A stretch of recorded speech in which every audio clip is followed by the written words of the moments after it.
ভাগ করব। এখন 25-কে 2 ভাগ করা যায়? বলো, 25-কে 2 ভাগ করা যায়?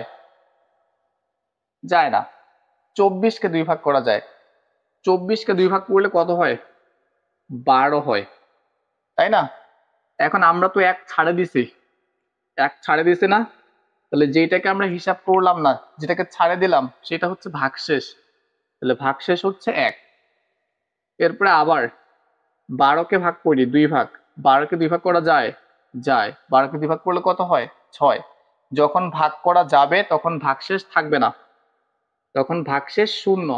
আর যখন ভাগ করা যাবে না তখন ভাগশেষ 1 ধরতে হবে, ঠিক আছে? এরপরে আবার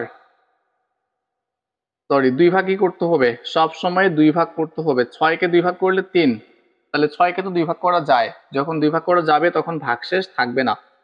আবার ভাগ করি, 3-কে 2 ভাগ করা যায় না, তাহলে আমরা 1 কমাই নিলাম, 2 ধরলাম। 2-কে 2 ভাগ করলে কত পাবো? 1 পাবো। তাহলে যখন যখন ভাগ করা যাবে না তখন আমরা হাতে বাকি বা ভাগশেষ রাখবো 1। এরপরে আবার আবার 2 ভাগ করতে হবে।